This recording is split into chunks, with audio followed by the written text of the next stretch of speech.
The cold came first, as it always did in January of 1814, slipping beneath the doors of Winthorpe Hall before any fire had been coaxed to life, settling into the stone floors with a patience that the house itself seemed to have cultivated across its long centuries in North Yorkshire. Outside, the moors lay under a pewter sky, unmarked by sunrise, holding the darkness a little longer, as though reluctant to release the night, to another frozen morning, and the bare trees at the edge of the park stood motionless in still air, each branch rimmed with a faint rime that caught no light, because there was as yet no light to catch. Inside, the great house breathed in that particular way of very old and very large buildings, slowly, through its walls and its passages, and the high vaulted corridors where chandeliers hung muffled in holland cloth, their crystals dimmed and still, waiting for the season of entertaining that the estate's master showed no sign of wishing to resume. The hall had known grander winters. It had known warmth and candlelight and the sound of many voices carrying through rooms now closed and sheeted, and it seemed, in the hours before dawn, to remember all of that with a kind of muted sorrow, as though grief were not merely the province of the living, but could settle, like frost, into timber and stone alike. Dorothea Crale had known the house for nearly 3 years, and she understood its moods as she understood the needs of those she served, quietly, precisely, without ever being asked to name what she observed. She was 24 years of age, a lady's maid of uncommon competence, and she moved through the pre-dawn corridors of Winthorpe Hall with the particular economy of a person who has learned that invisibility is its own form of power. Her candle cast a low amber circle on the flagstone floor before her, catching the pale crystals of frost that had formed along the base of the wainscoting, and her breath made small soft clouds in the cold air as she passed from the back stairs into the wider passage that ran the length of the east wing. She carried with her a pressed morning gown for Lady Sophia Ferrers, freshly attended to by lamplight since 4:30, because Lady Sophia's displeasure was a thing best avoided, and Mrs. Caunt, the housekeeper, had made it abundantly plain at the start of the visit that any lapse in the standard of dress for the household's distinguished guest would reflect poorly on everyone beneath the upper stair. Dorothea had accepted this instruction with the same composed expression she brought to all instructions, had thanked Mrs. Caunt in precisely the correct degree of deference, and had then gone away and done what she would have done in any case. She noticed everything, Dorothea, though she was careful never to let this be seen. She had noticed, for instance, that Thomas the young footman had taken to leaving a small oil lamp burning at the foot of the back stairs on cold mornings so that the kitchen girls would not stumble in the dark, a kindness for which no one had thanked him, and which he continued as quietly as she herself performed her own small mercies. She had noticed that Mrs. Caunt had not replaced the chipped warming pan that served the linen closet, though she had mentioned it in the household book in October, in November, and once more in December, each entry growing fractionally more restrained in its wording. She had noticed the way Lady Sophia's maid looked at the ceiling when her mistress spoke, a gesture so small and so swiftly corrected that it would have been invisible to anyone not in the habit of watching. And she had noticed the Duke. She had not meant to. The library door stood open perhaps a hand's breadth. She would not have looked had the firelight not moved, throwing the room's interior briefly into relief. Piers Aldenmoor, the Duke of Winthorpe, stood at the window with his back to the door, one hand resting on the sill, his posture carrying the particular stillness of a man who has been awake for a long time, and has ceased to expect the morning to bring him anything he desired. He did not turn. He did not move.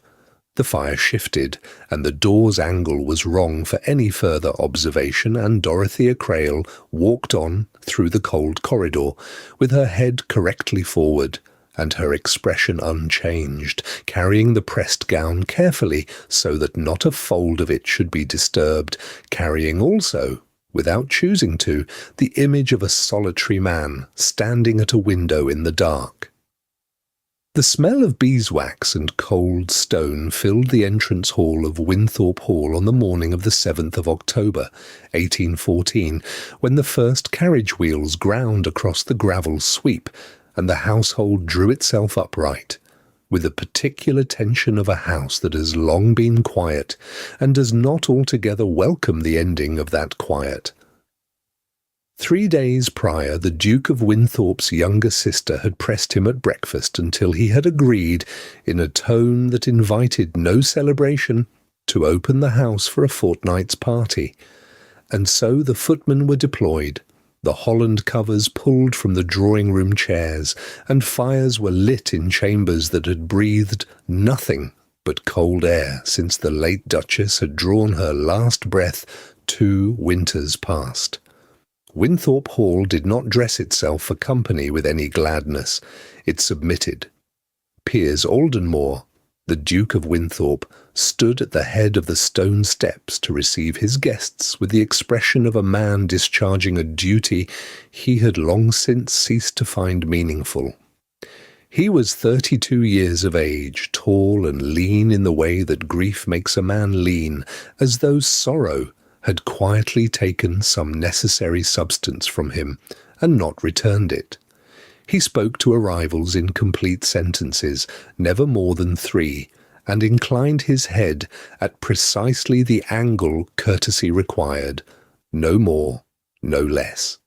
The coachman who had driven the Ferrers carriage from London would have found the Duke's greeting no warmer than his own, and perhaps that was the most honest thing one could say of Piers Aldenmoor in those years. He distributed his curtness without malice, as a man distributes cold water when he has nothing warmer to offer. It was not cruelty. It was a wound held so long inward that the holding had become his natural posture. Lady Sophia Ferrers descended from the carriage in a pelisse of deep claret wool trimmed at the cuffs with mink, her mother 2 steps behind her, with the sharp, bright eyes of a woman who has spent 20 years assessing the value of rooms before she enters them. She moved with the composed assurance of a woman told since girlhood she was destined for something fine. Dorothea, stationed near the foot of the staircase to assist with the smaller travelling cases, stepped aside as the 2 women swept past. Lady Sophia's gaze passed over her without pausing, the way one's gaze passes over a piece of well-placed furniture, noting its presence just enough to avoid collision, nothing more. She said to her mother, not troubling to lower her voice, that she hoped the upper rooms would be warmer than the entrance suggested, speaking as though the hall contained no living person but themselves. Dorothea gathered the hat box she had been handed and continued up the stairs. Below stairs, the temperature was colder in a different way. Mrs. Cornt, the housekeeper, was a woman of perhaps 55, with grey hair drawn so firmly back from her face that her expression seemed permanently set towards severity, and she had ruled the household's lower half for 11 years with the quiet immovability of a stone wall. She met Dorothea at the kitchen passage door that afternoon and informed her, in the level tone that requires no raising of voice to carry its full weight, that Lady Sophia's maid would take precedence in the linen room, and that whatever arrangements Dorothea had kept in the previous year's routines would bend now to the requirements of the party. It was not said unkindly, precisely. It was said the way a door is closed, without anger, and without any real interest in what stands on the other side. That evening, Having settled Lady Sophia's maid into the room beside the dressing closet and ensured the warming pan had reached every guest chamber, Dorothea paused at the corridor window overlooking the east terrace.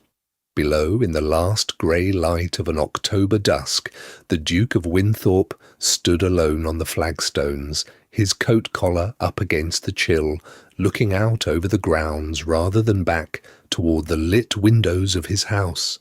He stood very still. Dorothea did not think he was admiring the view. She thought, and she would not have said this aloud, for it was not her place to think such things, that he was simply standing somewhere that was not inside, where people expected things of him that he no longer knew how to give. The cold settled around Winthorpe Hall like a presence with its own purposes, and the lights within burned steadily on. The library at Winthorpe Hall was a room that remembered cold long after the fires had been laid, its tall windows admitting the pale afternoon light of 1814 with the indifference of stone.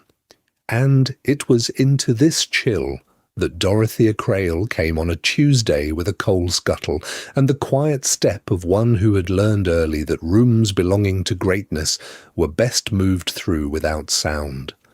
The grate had been left untended since morning, the ash pale and sunken, and she set about her work with the careful economy of motion she brought to all her tasks, noting in passing that the writing table near the window was spread with papers and correspondence.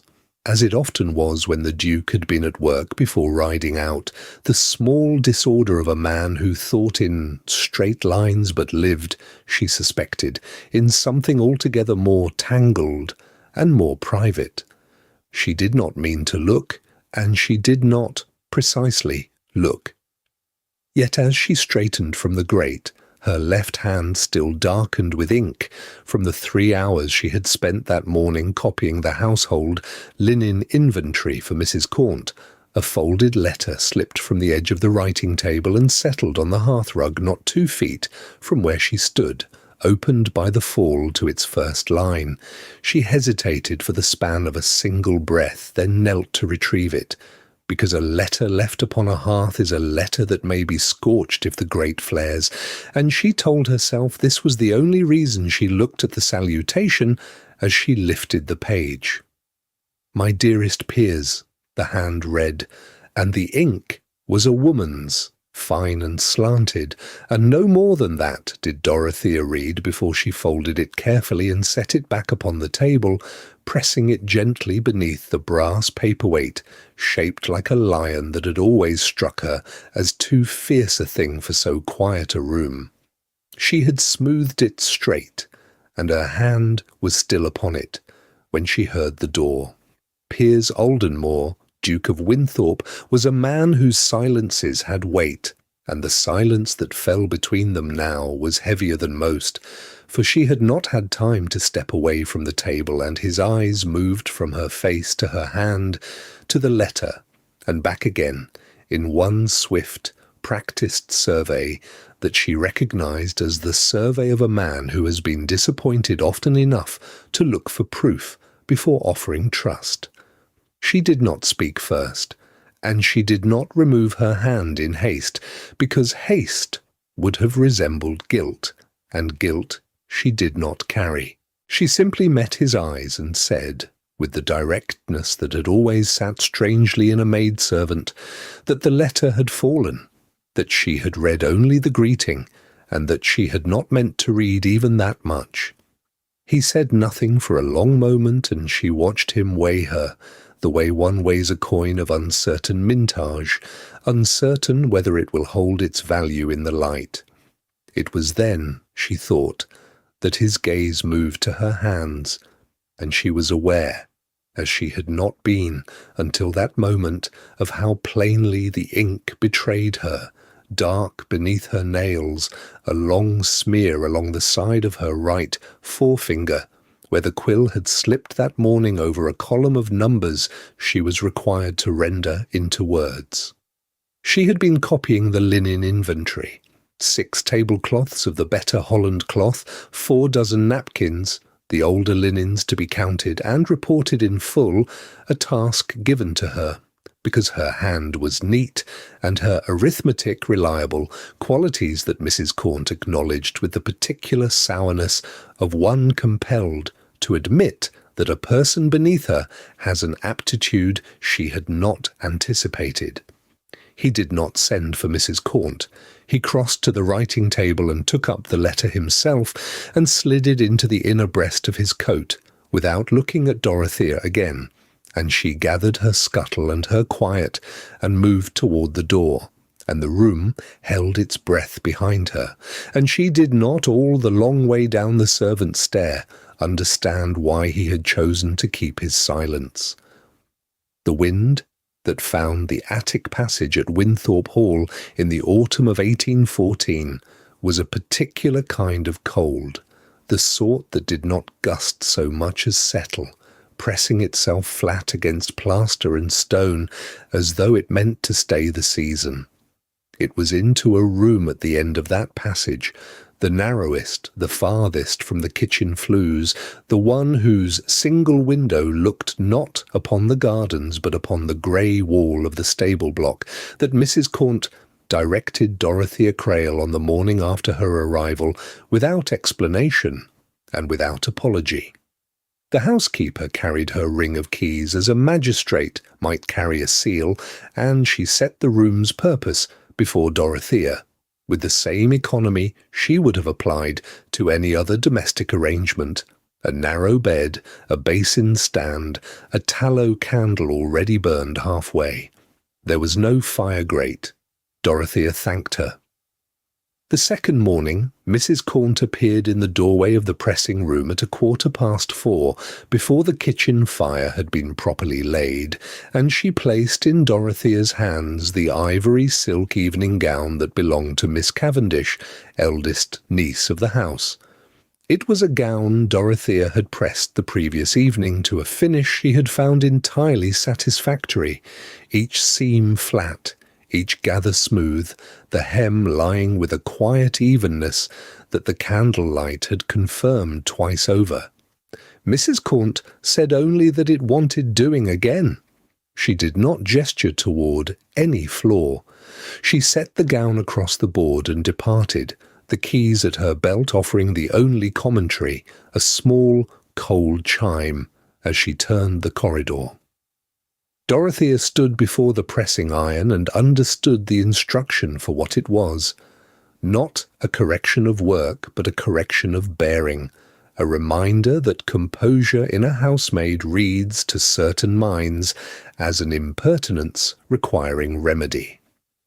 She pressed the gown again, slowly and without hurry, and made it as perfect the second time as it had been the first. She observed as she worked the way the hall moved around her. Mrs. Cornt's particular allies were two: the lady's maid, Holt, thin-lipped and loyal, who had served the family since before the present Duke's majority, and the under-butler, Mr. Fenwick, who managed the wine-cellar with a possessiveness that suggested he considered the bottles personally his. These three formed a quiet triumvirate at the centre of the household, and Dorothea, watching them move through the back passages and service rooms with the ease of those who have arranged the furniture of power to their own comfort, began to chart the spaces between them, where decisions were made, where information pooled, which requests were granted without question and which were quietly delayed. She did not chart these things in any outward way. She watched, and she remembered. It was Thomas who first spoke to her without calculation. He was perhaps 19, a second footman newly promoted from hall boy, still growing into his livery in the way of young men who have gained a title before they have acquired the ease to carry it. He brought her coals one morning without being asked, simply appearing at the door of the pressing room with the scuttle and a brief nod, and when she thanked him, he said only that the upper passage had no business being as cold as it was. Over the days that followed he offered small things with the same unassuming steadiness, A word about which errands Mrs. Gaunt was likely to remember, which hours the housekeeper could be counted upon not to appear, which of the maids kept their counsel, and which did not. He asked nothing in return. Dorothea, who had learned early in life to measure the cost of every kindness offered her, found herself revising that habit in his company. He seemed simply to think that fairness was a reasonable way to conduct oneself, and this, in the service passages of Winthorpe Hall, struck her as quietly remarkable. Alone at last, when the house had settled into the deep stillness that follows midnight, Dorothea drew her candle stub close and opened the small volume she kept beneath the spare linen in her box. It was a collection of essays, borrowed rather than owned, and she read slowly, not for speed, but for the quality of attention that reading demanded, an insistence that the mind hold its own shape against the pressures of the day. The candle gave less light than was comfortable.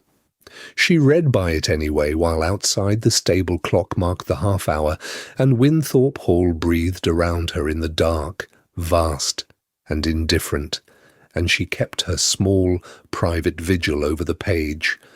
The stable yard of Winthorpe Hall smelled, even in June, of damp straw and the particular mineral sharpness of old stone, and it was into this smell that Dorothea Crale stepped on a Thursday morning in the second week of her employment, carrying a folded note from Mrs. Gaunt addressed to the head groom, Aldridge, whose name she knew only because Thomas the footman had mentioned it the evening before, while she sat mending a pillowcase by the last inch of her candle stub. The errand was small, the sort entrusted to no one of consequence, and Dorothea understood its character well enough by now, but she walked the gravel path at an unhurried pace and let the morning work on her as mornings will when one does not fight them.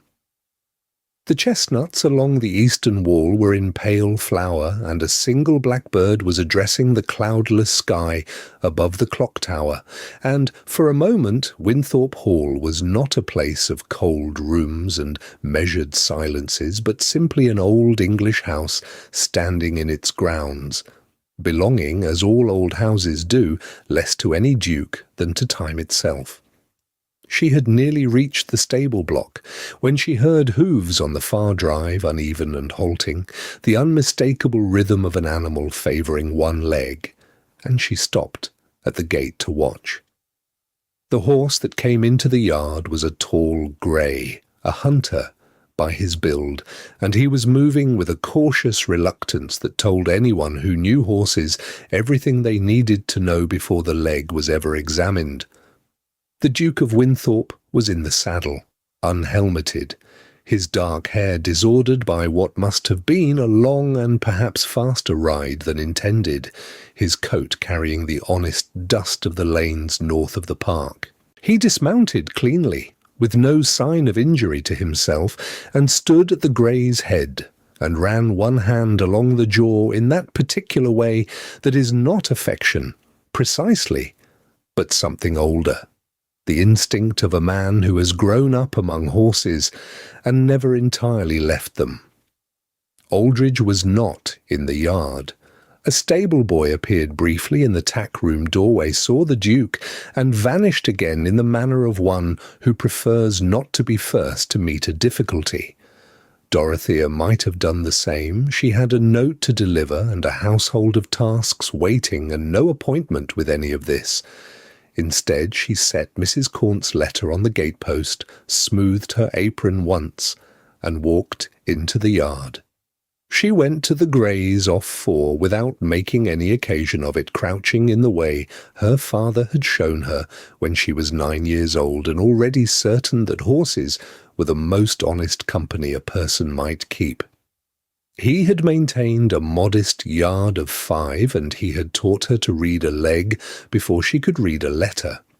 She ran her fingers down the cannon bone and felt the warmth pooled above the fetlock joint, the swelling, not yet pronounced, but beginning, and she spoke to the horse in a low, continuous murmur that was not quite words and did not need to be. The grey dropped his nose toward her shoulder and breathed there, and was still. The Duke said nothing. Dorothea was aware of him watching from a short distance away, with the particular attention of a man who has encountered something he did not anticipate and does not yet know what to do with the knowledge. She was used to being overlooked. She was not accustomed to being observed so quietly, with so little demand in the observation, no instruction offered, no correction given, no performance required of her in return. She stood and told him, as plainly as she would have told Aldridge, that the leg wanted cold water and rest and no more work for a fortnight at the least, and that the swelling was in the soft tissue, which was better than the alternative. He looked at her for a moment that had no particular awkwardness in it, only a quality of attention she could not quite name. Then he asked her name, not her position, not her purpose in his stable yard, but her name, as though the rest of it were already understood. She said, Dorothea Crale, without bending her knee or dropping her gaze, because the moment did not seem to ask for either, and because her father had taught her, in his quiet way, that one may be respectful without being small. The Duke repeated the name once under his breath, the way a man repeats something he means to remember, and then he turned to lead the grey toward the water trough, and the morning closed softly around both of them, like a page turned without haste. The cold that had settled into the upper corridors of Winthorpe Hall by the 3rd week of November was of the particular variety that no number of fires in adjacent rooms could quite subdue. A chill that gathered in the long passage between the east wing and the library and pressed itself against the wainscot, as though it meant to stay the winter entire. It was in this passage on a Thursday morning in the year 1814 that Lady Sophia Ferrers first observed what she was not yet prepared to name. She had come from the morning room with her embroidery silks and her customary air of ownership, for Lady Sophia moved through every house she visited as though the matter of her permanent residence there had already been decided, and she had turned the corner to find the Duke of Winthorpe standing quite still, speaking to a maid, not issuing a direction, not receiving a report, but speaking in the unhurried manner of a man who has been given an answer that interested him and wishes to hear a little more. The maid was Dorothea Crale, who stood with her linen basket angled against her hip, and her eyes lowered by only the smallest degree, and what Lady Sophia heard, as she slowed her own step, without quite stopping, was the Duke saying her name, Dorothea, in a tone that belonged to a man who had recently learned it, and found the fact of knowing it quietly significant. Lady Sophia did not pause long enough to be noticed. She continued to the library, sat down, arranged her silks with great deliberateness, and decided, with the calm efficiency of a woman schooled from childhood in the management of social terrain, that something would need to be done. The opportunity arrived 2 days later, during the after-dinner gathering in the drawing-room, when the guests of Winthorpe Hall, 3 families of consequence, 2 younger sons and a dowager, whose attention missed nothing, were assembled in the warmth of candlelight and careful conversation. Lady Sophia announced in a voice pitched precisely to carry without appearing to be raised that her mother's cameo brooch was missing from its case, a piece of some sentiment and value acquired in Bath during the summer of 1811.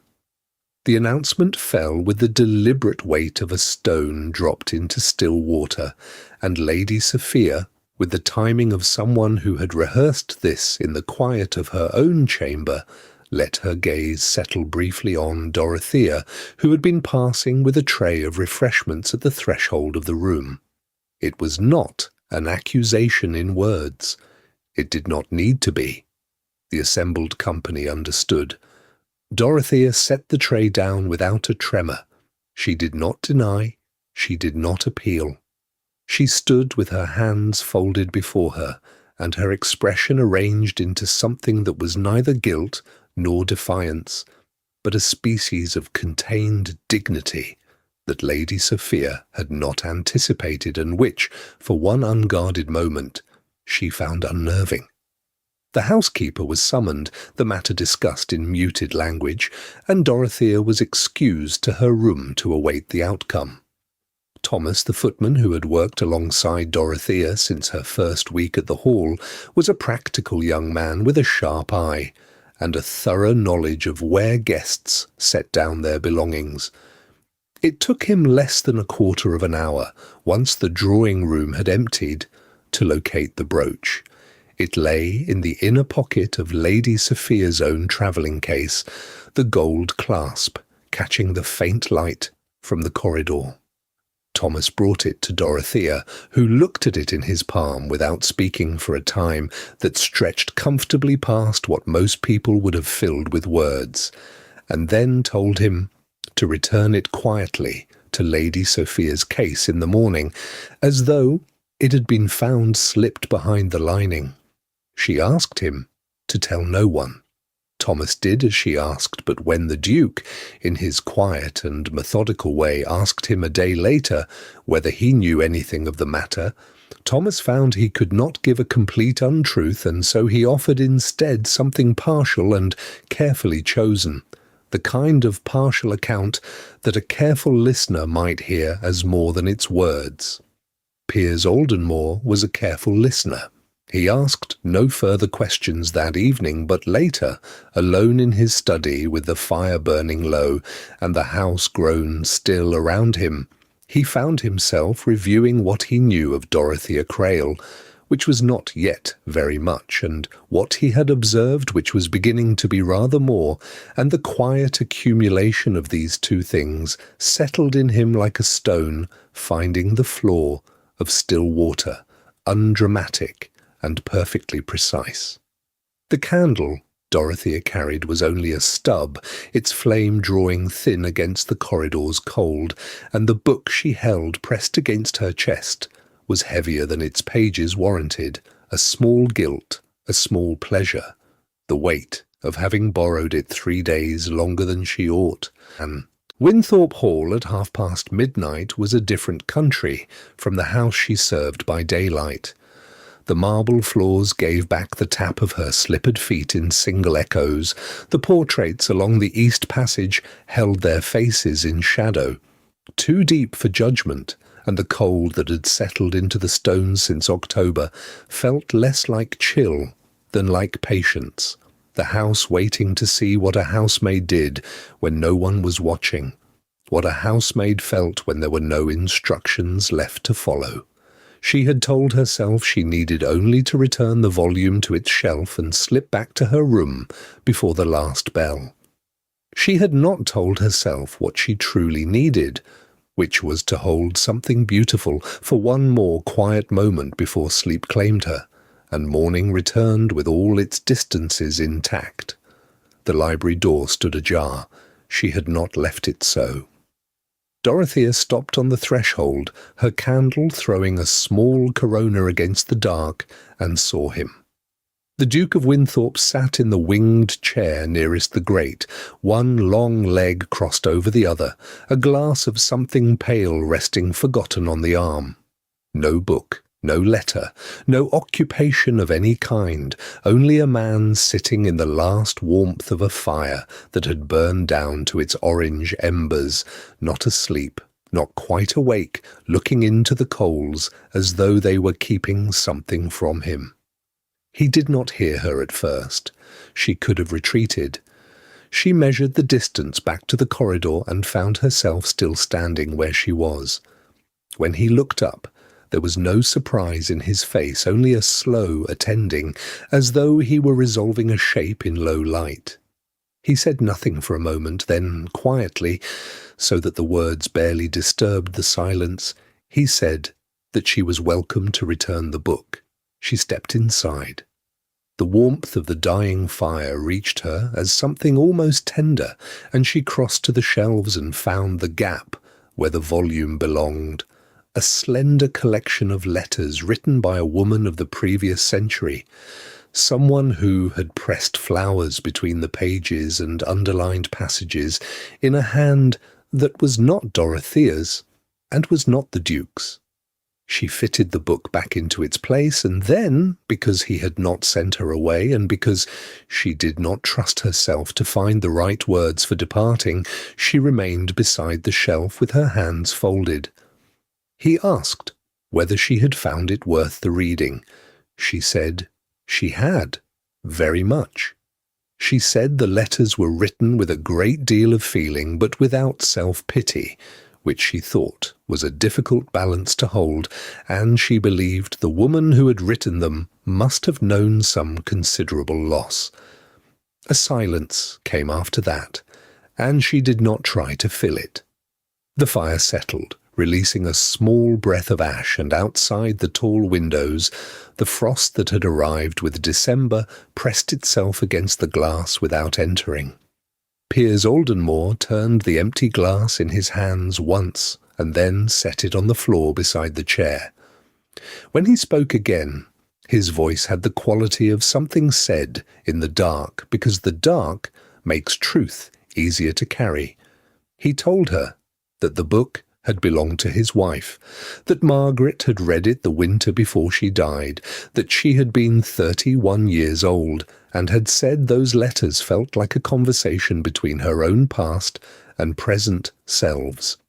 He said he had not been able to open the book since, and that he had found it standing wrong way round on the shelf the morning after Dorothea had borrowed it without asking, and that he had been glad someone was reading it.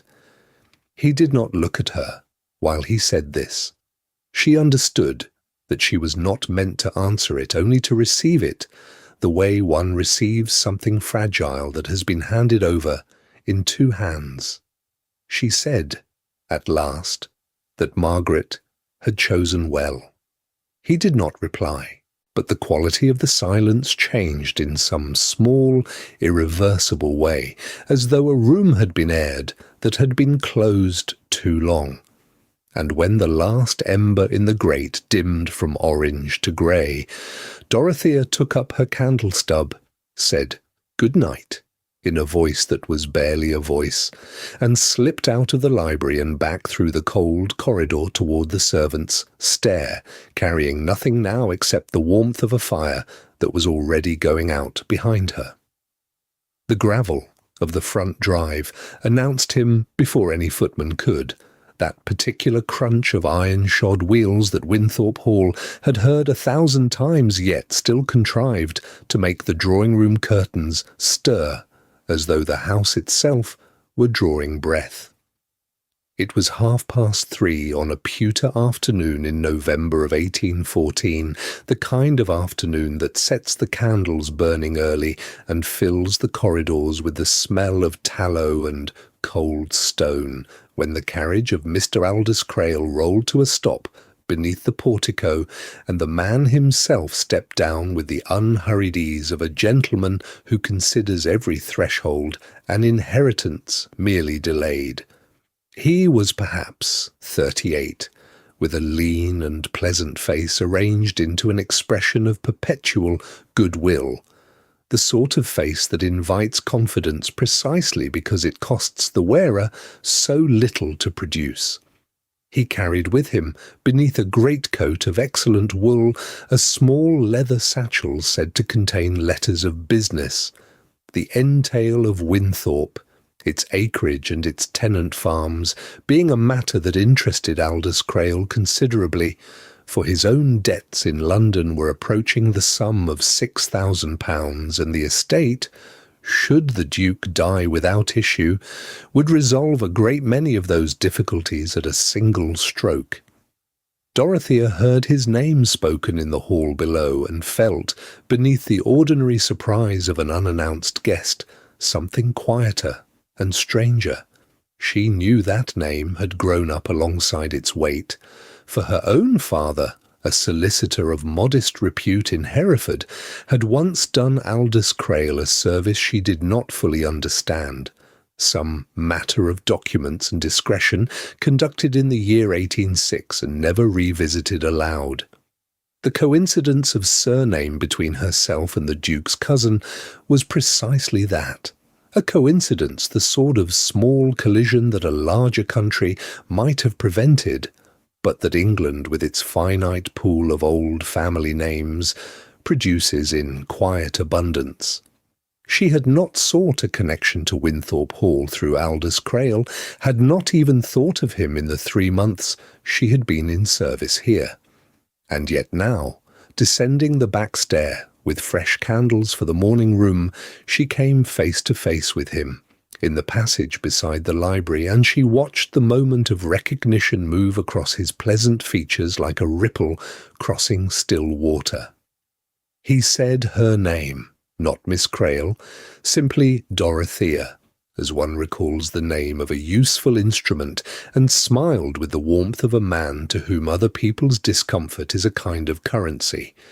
He asked after her father with the warmth of someone who had once found her father very useful indeed, and Dorothea answered briefly and moved on, the candles steady in her hands, her expression betraying nothing that she did not choose to betray. She did not know, as she climbed again toward the upper floor, what Aldous Crale chose to say to Piers Aldenmoor in the hour that followed, but she felt it in the change that came over the house that evening, a tightening in the quality of the silence, a new angle to the Duke's attention when he passed her in the corridor before supper. He did not speak to her then, and she did not expect him to, but the weight of something unasked followed her through the evening's work until, at nearly 9 o'clock, she was summoned to the small study that overlooked the walled garden, where the fire had been allowed to burn low, and Piers stood with his back to it, the shadows gathering in the lines of his face. He did not accuse her. He had never been the kind of man who mistakes the performance of authority for authority itself. He simply told her what Aldous had implied, that her presence in the house might not be a matter of mere household circumstance, and he waited, with the quality of stillness she had come to recognize as his particular form of trust, for her to speak. Dorothea did not reach for extra words or arrange her answer for effect. She told him what was true, that her father and his cousin had once crossed paths in Hereford, that the surname was common enough to be coincidental, that she had come to Winthorpe Hall through an agency advertisement posted in the Hereford Journal in September of 1814, and that no other design had placed her here. She said it plainly, as one who has nothing to conceal finds that plainness is the most exact instrument available, and when she finished, the fire shifted and settled behind him, and the room returned to its ordinary quiet. The tallow candle on Mrs. Corn's writing table had burned low by the time the housekeeper drew her chair close and set her ledger aside, and the small room that served as her domain at the north end of Winthorpe Hall's ground floor held the particular chill of a space kept deliberately ungenerous. No fire in the grate, no rug upon the stone, no concession to the idea that warmth was a thing a servant might reasonably expect. It was the autumn of 1814, and the great house above hummed with the silver clatter of the dinner service. The distant voices of the Duke's guests carried faintly through the joinery, and Mrs. Corn waited in that deliberate quiet with the patience of a woman who has learned that timing is its own form of power. She had spent the better part of a fortnight assembling what she chose to call her evidence, a matter of appearances, as she framed it to herself, of propriety upheld and standards defended, and, if the individual charges were small things, tardiness in the lighting of the upper landing sconces on the morning of the 14th, a tone perceived as insolent when Dorothea had corrected a linen count before two junior maids, a movement through the east corridor at an hour Mrs. Cornt described as irregular. Then together they formed a shape she found satisfying, and a shape, she well knew, was all that a case required. Aldous Crale's insinuations had not needed to be true to be useful. They had only needed to suggest a willingness in the girl, a reaching beyond her station, and Mrs. Cornt had taken that suggestion and pressed it carefully into the hollow spaces of her ledger, entries like dried flowers between the pages of a book. When Dorothea was sent for, she came with her hands folded before her, and her grey dress straight, and she stood on the bare stone before the writing table and listened.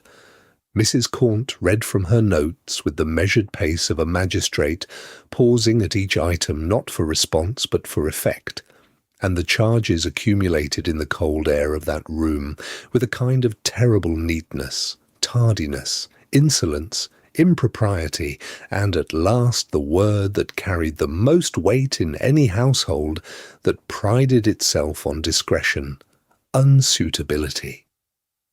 Dorothea did not argue. She had learned in 24 years of navigating the world from its lower edges that argument in such a room before such a woman was a luxury she could not afford.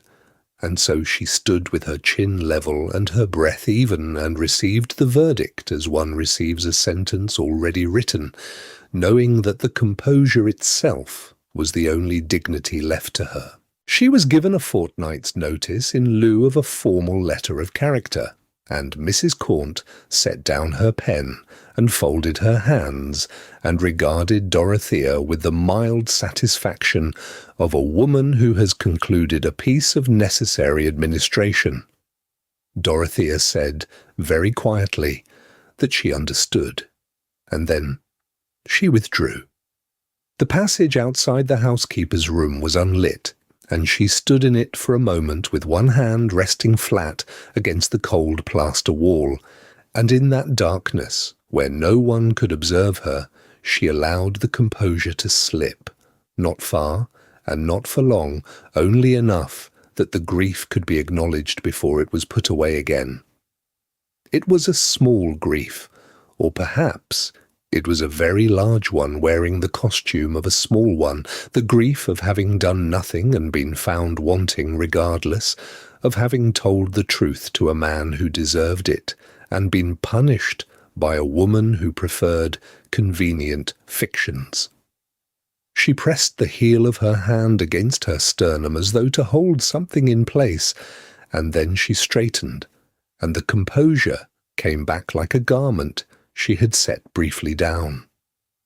Thomas found her in the linen corridor not a quarter hour later, his expression carrying the careful neutrality of a man with useful information to impart. He had been waiting, he said, near the silver pantry, which was adjacent to the room where the butler kept his correspondence, and the letter Mrs. Cornt had prepared, the formal notice to be entered into the household records, had not yet passed through that door. He had seen to it, without elaborating on the means, that it would not pass through tonight. Dorothea looked at him for a long moment in the narrow corridor, with the smell of starched linen all around them, and Thomas gave the smallest nod, and the letter that would have ended her place at Winthorpe Hall remained, for now, undelivered. The candle had burned to a stub by the time Piers Aldenmoor left his study, the ledgers unread before him, and the fire sunk to pale ash, for sleep had not come to Winthorpe Hall that night. Not to its Duke, at least, who had walked the east corridor twice already with the particular restlessness of a man who does not yet know what it is he is searching for. The house was very still in those hours before the servants rise, when all the warmth of the preceding day has gone from the stones, and the darkness presses close against the long windows, and the only sounds are the settling of old timbers and the distant cry of some creature moving out on the frozen park. It was the light that stopped him, a thin amber thread beneath the door of the small room that gave on to the servants' passage, the room to which Dorothea Crale had been assigned upon her arrival from Briarswood 2 years past. He stood in the corridor for a moment longer than courtesy required, the cold of the flagstones rising through the leather of his boots, and then he turned the handle and stepped inside, for he was not, in that moment, thinking of courtesy at all. She was kneeling beside an open trunk of dark leather, the same trunk, he would later observe, that she had carried with her when she first came to Winthorpe, and she did not immediately startle as he might have expected, but rose slowly, pressing one hand to the lid as though to steady herself, her face composed into that careful arrangement of calm which he had come to recognize, over 2 years of passing her in corridors and catching her expression at table, as something she wore only when she had been very much shaken. The trunk was half filled, a folded grey wool gown on top, her good cloak beneath it, a pair of mended gloves laid flat and neat as though they were precious things, which perhaps they were. He took in the whole of it without speaking, and she held her ground and did not look away. He said, quietly, and without the pretence of confusion that another man might have employed, that he would like to know what had caused her to be packing her belongings at 3:15 in the morning of the 17th of November, 1814, and whether she intended to be gone before the household woke. There was a long pause, and something shifted in her expression. Not relief, not yet, but the release of a tension she had been holding since the previous afternoon, and she told him. She told him plainly without softening it or elaborating beyond what was exact, as was her manner, that Mrs. Cornt had informed her she was dismissed on account of several small matters she had apparently mishandled, matters which, in Dorothea's accounting, had either not occurred as described or had been altered somewhat in the telling, and that she had received this news by letter, brought to her not by the butler, but by young Thomas, who had intercepted it before it could be formally delivered.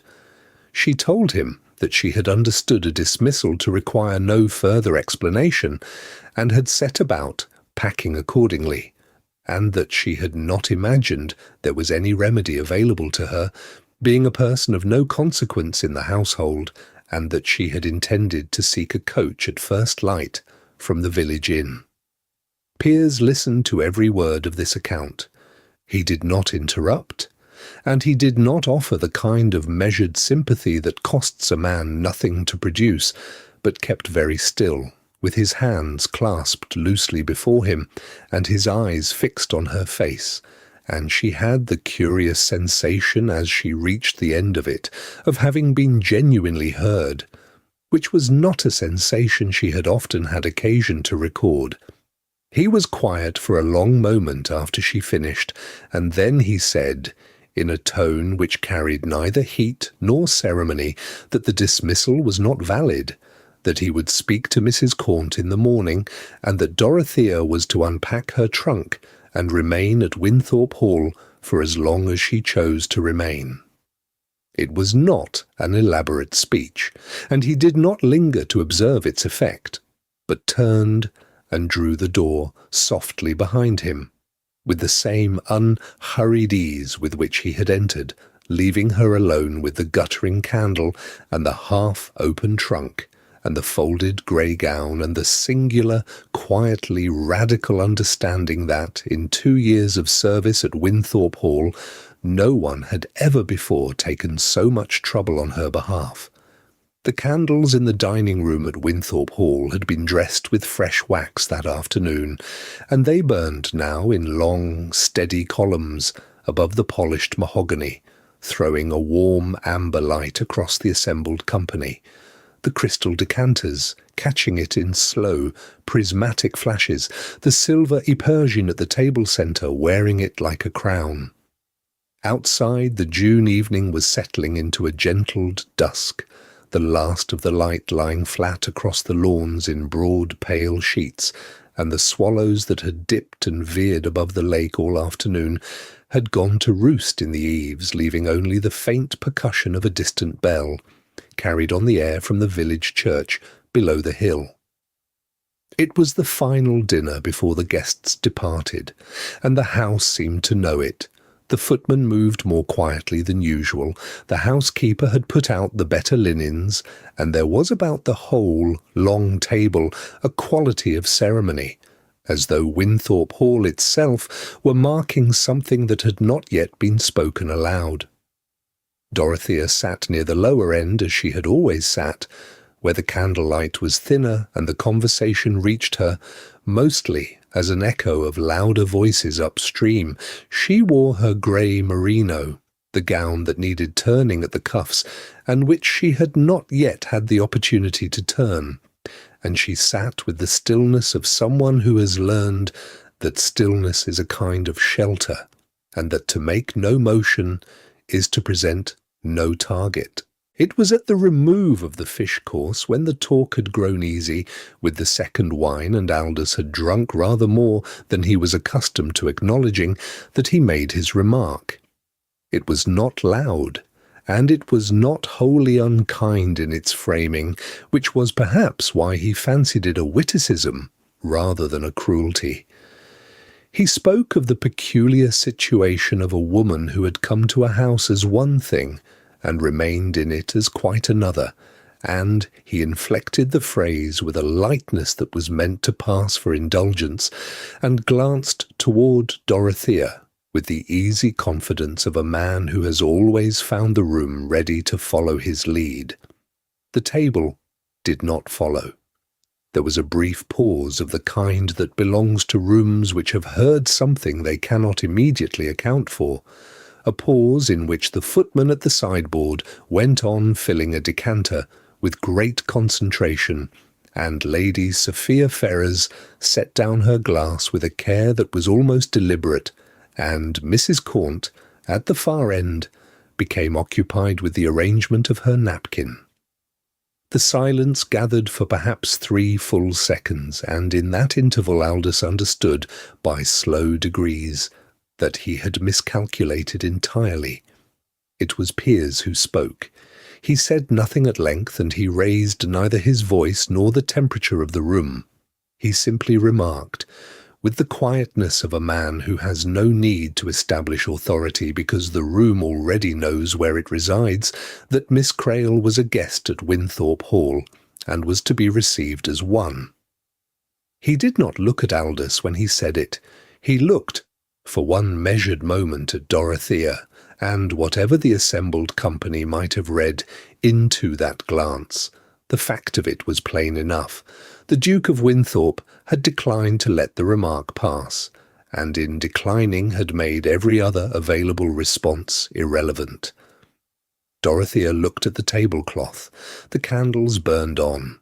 Sophia watched the Duke with an expression of composed appraisal, and then, very gently, she turned the conversation toward the proposed repairs to the south wing, and asked a question of Mr. Hartley that required no answer from anyone near the head of the table, and the dinner continued. She had understood what the room had shown her. There was no suit to press here, no opening of the kind she had arrived expecting to find, and Sophia, who was practical above almost every other quality, saw no purpose in remaining where a door had quietly but unmistakably been shut. She would make her farewells with warmth in the morning, and think no more of it. Aldous departed before breakfast the following day. His carriage called for at 6:30, and by the time the household had assembled for morning prayers, his wheels were already on the Winthorpe road, heading south. Mrs. Cornt gave notice voluntarily within the week, citing a sister in poor health in Derbyshire, and no one pressed her further. The house settled back into its ordinary rhythms, lighter, somehow, for what it had shed. The last of the carriages had gone before the morning properly began, their wheels grinding away down the gravel sweep of Winthorpe Hall, while the mist still clung to the lower meadows in long pale scarves, and when the sound of iron on stone faded entirely, the house seemed to draw a slow breath and settle, as a great creature might after a long and effortful performance. The footman moved through the public rooms, folding dust sheets over the chairs. The lamps were trimmed without haste. The fire in the blue withdrawing-room, which had burned high and competitive for a fortnight, was left to burn itself down to a quiet, ordinary thing, throwing its light no further than was needed. Winthorpe Hall had housed a party of 11 in the autumn of 1814, and now it housed 2. And the difference was audible in the way sound moved through the corridors again, unhurried, restored to itself. Dorothea Crale returned to her work the following morning as though no fortnight had intervened. She was at her escritoire in the housekeeper's room by 7:30, going over the household accounts with the same careful attention she had always given them, her pen moving in small, neat strokes that left no ambiguity and wasted no ink. She did not carry the late events of the dinner about in her bearing, wore no visible consciousness of them, offered no reference to what Piers Aldenmoor had said before the assembled company when he had checked Lord Aldous' cruelty with a quietness that had been, for those who understood such things, rather more final than a shout. She was simply herself, composed, thorough, unhurried, and the Duke of Winthorpe, passing her door on his way to the stables, noticed this. He paused. He did not go in, but he noticed. The encounters that followed were unremarkable in themselves.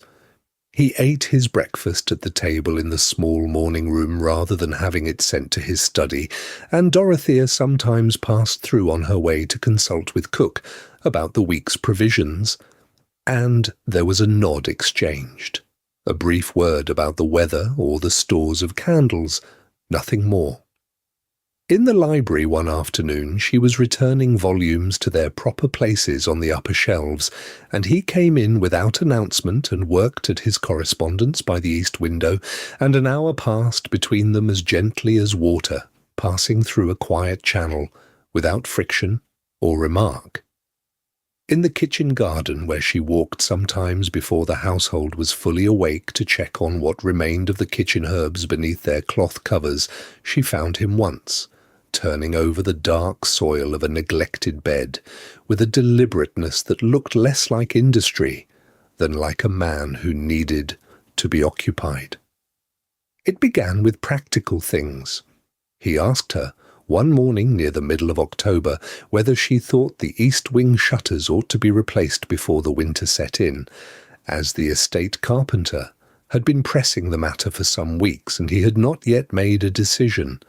She told him plainly what she thought, that one set was rotted beyond remediation and another could last another season if properly treated, and she said it without performance, without the softening qualifications that people often laid around an opinion when they wished the opinion to do less than it was capable of doing.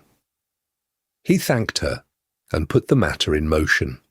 He came back, days later, with a question about the tenancy arrangement on the lower fields, which had been complicated since the Maddock family gave up their lease the previous spring, and she had a considered answer for that as well, and then, with less warning than she perhaps expected, he asked what she made of the library catalogue, which had been in disorder since the previous librarian departed. She gave him her honest view on that as well, and on the matter of the estate's accounts in arrears, and on several small things that a man of his position might, in another arrangement, have taken only to his solicitor or his land agent. What he found, what he did not name to himself or not yet, was that her answers were reliably true, unvarnished by either flattery or the fear of his displeasure, and that this quality, so small and common in its appearance, had become the thing he sought out most in the quieted house. The garden at Winthorpe Hall in February was a thing of stripped and patient beauty. Every bed turned to frost-hardened earth, every climbing stem reduced to its bare bones against the pale stone walls, and the sun, low in a sky the colour of old linen, cast long shadows across the gravel paths as though the afternoon itself were exhausted and resting. Dorothea Crale had come out without particular intention, only the need for cold air and the quiet that the house, however vast, could not quite provide. She wore her grey wool cloak against the chill and had stopped near the sundial at the centre of the walled garden, its bronze face uselessly shaded, and the motto beneath it too worn to read. The gardens had a stillness in them that she had come to value, a kind of company that asked nothing, and she stood with her hands loose at her sides and looked out across the clipped hedges toward the bare rose-beds, their canes cut back to wait for April. She heard his step on the gravel before she turned, and when she did turn, the sight of Piers Aldenmoor, Duke of Winthorpe, crossing toward her through the low winter light, did not startle her. She had known, in the way one sometimes knows a thing before it arrives, that this morning, or some morning, very like it was coming. The shape of the last weeks had pointed toward it. With a quiet insistence, she had done nothing to hurry and nothing to discourage. He wore no hat, which was unlike him in cold weather, and his coat was dark against the pale garden, and she noticed that he walked without hesitation, as a man who has settled something within himself and is now only carrying it to its conclusion. She did not look away. He came to stand, perhaps 2 feet from her, near enough that she could see the cold had put some colour in his face, and for a moment neither of them spoke. The garden held the silence for them, the way a room holds warmth after the fire has been banked for the night. Then he said, in a voice she had come to know as the one he used when he was being most careful with words, that he had something to ask her, and that he wished her to hear it as plainly as he could manage to say it. He told her what he felt, not elegantly, not with the polished address of a drawing-room speech, but steadily and without flourish, in the language of a man who has thought a long time about the difference between sentiment and truth. He told her that he was asking her to be his wife, that he knew what it was he was asking and what the world would make of a Duke of Winthorpe marrying his late mother's lady's maid, that he was not unaware of it, that he had sat with the knowing of it for some weeks now and had not found it to weigh against the other thing. He did not dress it in apology, and she was glad. She was quiet a moment, not the quiet of uncertainty, but the quiet of a woman who intends to ask the one question that matters before she gives her answer. She asked him, plainly, whether he was certain. Not certain that he wished to ask her, for that was evident enough, but certain in the sense she meant, that 18 months from now, or 5 years, or 10, he would not look at what he had chosen and find it wanting. She did not look away while she asked it. He held her gaze with the same steadiness he had used throughout, and he said that he could not promise her the future in any particular shape, and that he would not dishonour her with a promise no man could honestly make, but that he had asked himself exactly her question, more than once, and in more than one mood, and he had found no hesitation in himself that was not simply fear, and fear, he said, was not a reason. It was as honest an answer as she had ever been given, and she knew it for what it was. She said, yes. One word, without preamble, without softening, without the qualifying clauses that might have given either of them somewhere to retreat. The word settled into the cold air of the garden and stayed there, and the frost held, and the low sun moved a little further along the pale stone wall, and the day continued as days do, but between them, something had quietly and permanently changed. The stone of Winthorpe Hall was cold that morning, cold as it had been through all the long months of winter, cold in the way of very old things that have outlasted every season brought against them, and the early light of March came through the tall east windows in pale, uncertain shafts, falling across the flagstones of the entrance hall as though it too were cautious about what it might find there. The ceremony had been small, as Piers had promised it would be, held in the parish church of St. Cuthbert's before Thomas and 2 members of the congregation who had been there early for their own private devotions and were persuaded, quietly and with some bemusement, to serve as witnesses. The vicar, a mild man of some 60 years, who had baptized Piers as an infant and buried Piers's father a decade past, read the words without ceremony and with a warmth that asked for nothing in return. Dorothea wore a gown of pale grey wool, pressed the night before by her own hand, which was the kind of detail that would have made another woman self-conscious and made Dorothea only practical. She had folded a length of Mechlin lace, her mother's, kept these 6 years in a camphor chest, and worn it not to be admired, but because it seemed right that something of her mother should be present, silent and particular, at so consequential a morning. The words were said. The ring, plain gold, was placed. Thomas stood very straight and looked at the middle distance with the expression of a man who has suspected something for some time and finds no satisfaction in being proved correct. When Piers returned with his new Duchess to Winthorpe Hall, it was not yet 9 o'clock, and the household had not finished its breakfast. Mrs. Hartwell, who kept the keys and the order of the house, received the news in the entrance hall with a composure that cost her something, for she was a woman of deep feeling arranged beneath a composed surface, and she had known Dorothea Crale for the better part of 2 years, and had thought certain things privately that she had been too sensible to say aloud. She dropped a curtsy precisely as low as it ought to be, and said, in a voice entirely steady, that she would see the best rooms made ready before noon. The younger maids took the news with varying degrees of audible surprise, and 1 or 2 with none at all, which suggested they had observed rather more than anyone had supposed. The footmen were correct and quiet. Only one of the kitchen girls was heard to exclaim once behind a closed door, and the sound was quickly smothered, which may have been embarrassment or may have been delight. Dorothea moved through the morning as she had always moved through mornings at Winthorpe Hall, attending to what was before her, neither claiming attention nor retreating from it.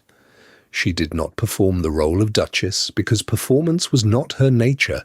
She had been steady as a maid. She was steady now. When the housekeeper brought her a question about the linen stores, she answered it as she would have answered it any other day of the past 2 years, with a quiet precision that made the question feel already settled.